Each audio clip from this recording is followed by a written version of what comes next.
اللہ تعالیٰ نے چونٹی کی یہ بات حضرت سلیمان علیہ السلام کو سنوا دی۔ سورۃ النمل آیت نمبر 19 میں ارشاد ہے، اس کی اس بات پر سلیمان علیہ السلام مسکرا پڑے اور دعا کرنے لگے کہ اے پروردگار، تو مجھے توفیق دے کہ میں ان نعمتوں کا شکر بجا لاؤں جو تو نے مجھے عطا کیں، ایسے نیک اعمال کروں جن سے تو خوش رہے، اور مجھے اپنی رحمت سے اپنے نیک بندوں میں شامل فرما۔ آپ کا ایک واقعہ ملکہ بلقیس کے ساتھ بھی پیش آیا۔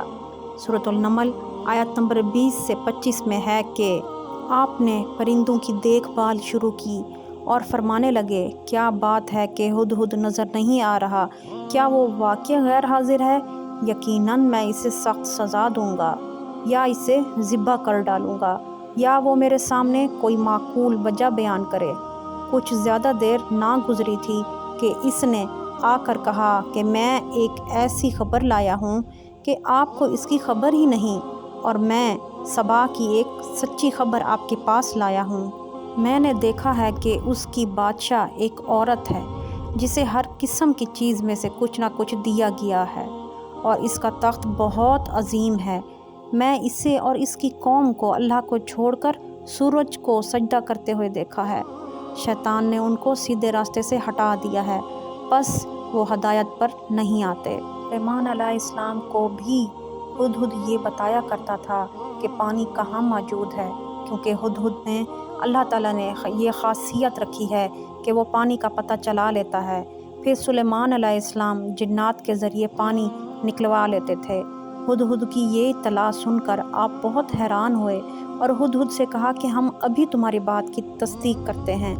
سورۃ النمل آیت نمبر 27 اور 28 میں ہے کہ سلیمان علیہ السلام نے کہا، اب ہم دیکھیں گے کہ تو نے جو کہا ہے وہ سچ ہے یا جھوٹ ہے۔ میرے اس خط کو تو جا کر انہیں دے دے، پھر وہاں سے ہٹ آ، پھر دیکھ کہ وہ کیا جواب دیتے ہیں۔ پھر آپ نے ایک خط لکھ کر اسے دیا۔ ہدہد وہ خط لے کر ملکہ بلقیس کے محل میں پہنچا۔ خط اس کے سامنے گرا کر خود دیوار پر جا بیٹھا۔ خط دیکھ کر ملکہ بلقیس نے کہا، اے سردار، میری طرف ایک باوقت خط ڈالا گیا ہے جو سلیمان کی طرف سے ہے، جو بخشش کرنے والا مہربان ہے، اللہ کی طرف سے ہے، یہ کہ میرے سامنے تم سرکشی نہ کرو اور مسلمان بن کر میرے پاس آ جاؤ۔ اور ملکہ بلقیس نے کہا، اے میرے سردارو، تم اس معاملے میں مجھے مشورہ دو۔ ان سب سرداروں نے جواب دیا کہ اے ملکہ، ہم بڑے لڑائی کرنے والے اور بھیڑنے والے ہیں، باقی آپ کو اختیار ہے۔ ملکہ بلقیس یہ اندازہ کرنا چاہتی تھی کہ سلیمان علیہ السلام کس قسم کے بادشاہ ہے، چنانچہ انہوں نے فلسطین کی طرف بے شمار تحائف روانہ کیے تاکہ لڑائی کی نوبت نہ آئے۔ لیکن جب تحائف سلیمان علیہ السلام کے پاس پہنچے تو سلیمان علیہ السلام غضبناک ہو گئے۔ آپ نے قاصد کو کہا کہ کیا تم مجھے مال و دولت سے مدد دینا چاہتے ہو؟ مجھے تو میرے رب نے اس سے بہت بہتر نوازا ہے، بس تم اپنے تحفے سے خوش رہو اور واپس لوٹ جاؤ۔ ہم ان کے مقابلے پر وہ لشکر لائیں گے جن کے سامنے لڑنے کی تم میں طاقت نہیں، بس ہم انہیں ذلیل واپس کر کے لٹائیں گے۔ قاصد نے ملکہ بلقیس کے سامنے جا کر ساری حقیقت بیان کر دی۔ ملکہ بلقیس نے سارا معاملہ دیکھ کر ان کو پیغام پہنچایا کہ ہم اسلام قبول کرنے کے لیے تیار ہیں۔ حضرت سلیمان تک خبر پہنچی تو سلیمان علیہ السلام نے اپنے دربار میں بیٹھے جنات سے فرمایا کہ کیا کوئی ہے جو ملکہ کے مسلمان ہو کر پہنچنے سے پہلے ہی ان کا تخت مجھے لا دے۔ آپ کی بات سن کر ایک قوی ہیکل جن کہنے لگا، آپ اپنی مجلس سے اٹھیں کہ اس سے پہلے ہی میں تخت آپ کے قدموں میں لے آؤں گا۔ ایک اور جن جس کے پاس کتاب کا علم تھا کہنے لگا، آپ کے پلک جھپکتے ہی میں تخت آپ تک پہنچا سکتا ہوں۔ یہ سن کر آپ نے فوراً جن کو حکم دیا کہ ملکہ کا تخت لایا جائے۔ پھر وہ پلک جھپکتے ہی تخت لے آیا۔ پھر سلیمان علیہ السلام نے تخت میں تبدیلی کا حکم دیا۔ تخت میں تبدیلی کا سن کر اس میں سے ہیرے جواہرات نکال لیے گئے اور دوسری جگہوں پر لگا دیے گئے۔ سورۃ النمل آیت نمبر 42 اور 43 میں ہے کہ جب وہ آ گئی اور اسے کہا گیا کہ ایسا تیرا بھی تخت ہے، اس نے جواب دیا کہ یہ گویا وہی ہے، ہمیں اس کا پہلے ہی علم دیا گیا تھا اور ہم مسلمان تھے۔ اب سلیمان علیہ السلام کی ملکہ بلقیس سے گفتگو شروع ہوئی۔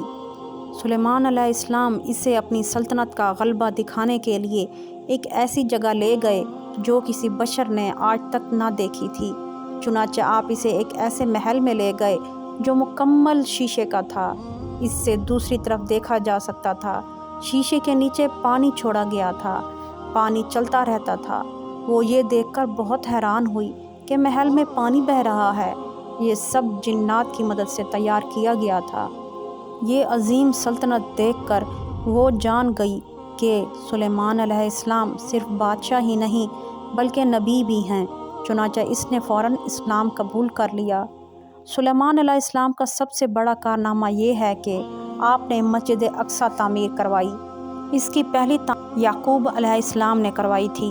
صحیح حدیث میں ہے کہ حضور صلی اللہ علیہ وآلہ وسلم سے پوچھا گیا کہ زمین میں کون سی مسجد سب سے پہلے تعمیر کی گئی؟ آپ صلی اللہ علیہ وآلہ وسلم نے فرمایا مسجد حرام یعنی کہ مکہ المکرمہ والی مسجد۔ پھر آپ صلی اللہ علیہ وآلہ وسلم سے پوچھا گیا کہ کون سی مسجد بنائی گئی؟ آپ صلی اللہ علیہ وآلہ وسلم نے فرمایا مسجد اقصیٰ۔ جب بخت نصر نے قدس پر قبضہ کیا تو اس نے مسجد اقصیٰ گرا دی۔ پھر جب سلیمان علیہ السلام کو اللہ تعالیٰ نے بادشاہت عطا کی تو انہوں نے دوبارہ تعمیر کا کام شروع کروایا۔ اس کے ساتھ ہی انہوں نے ہیکل سلیمانی بھی تعمیر کروایا۔ یہود آج تک اس کو مقدس سمجھتے ہیں۔ یہ مسجد اقصیٰ کے بالکل قریب ہے جو جنوں کی مدد سے تعمیر کروایا گیا۔ اللہ تعالیٰ نے چاہا کہ سلیمان علیہ السلام کی موت سے بھی لوگوں کو عبرت اور نشانیاں ملیں، کیونکہ اس دور میں لوگ جنات کے فتنے میں مبتلا تھے اور یہ سمجھتے تھے کہ جنات غیب کا علم رکھتے ہیں۔ اللہ تعالیٰ نے سلیمان علیہ السلام کی موت کے ذریعے بتایا کہ جنات کو علم غیب نہیں ہے۔ ایک دن سلیمان علیہ السلام نے جنوں کو سختی سے کام کرنے کا حکم دیا اور آپ ان کی نگرانی کرنے لگے۔ جنات کے دلوں میں آپ کا بہت خوف تھا، وہ آپ سے بہت ڈرتے تھے۔ آپ ان کی نگرانی کر رہے تھے۔ اس وقت آپ کی عمر 150 سال تھی۔ جنات بیت المقدس کی تعمیر میں مصروف تھے۔ آپ نے اپنا عصا پکڑا اور اس پر اپنی ہتھیلیاں ٹکا دیں، پھر ہتھیلیوں پر اپنا سر رکھ دیا اور ان کی نگرانی کرتے رہے۔ اسی حالت میں اللہ تعالیٰ نے آپ کی روح قبض کر لی، تاہم آپ کی آنکھیں کھلی رہیں۔ ادھر جن مسلسل کام میں لگے رہے اور وہ یہی خیال کرتے رہے کہ سلیمان علیہ السلام زندہ ہیں۔ آپ کا خلیفہ آیا تو وہ جان گیا کہ آپ انتقال کر چکے ہیں، لیکن اس نے بھی جنات پر یہ بات ظاہر نہ کی۔ اس طرح 2 سال گزر گئے۔ جن اس قدر سختی اور نگرانی پر حیران تھے اور وہ دیکھ رہے تھے کہ سلیمان علیہ السلام 2 سال سے حرکت تک نہیں کی اور نہ ہی پلک جھپکائی۔ اور ادھر اللہ تعالیٰ نے دیمک کو سلیمان علیہ السلام کے عصا پر مسلط کر دیا۔ وہ اندر ہی اندر لاٹھی کو کھوکھلا کرتی رہی۔ آخر کار لاٹھی ٹوٹ گئی اور سلیمان علیہ السلام زمین پر گر گئے۔ تب جنات کو پتہ چلا کہ سلیمان علیہ السلام کو تو فوت ہوئے کافی عرصہ گزر چکا ہے۔ تب انسانوں کو بھی معلوم ہوا کہ جنات غیب کا علم نہیں جانتے۔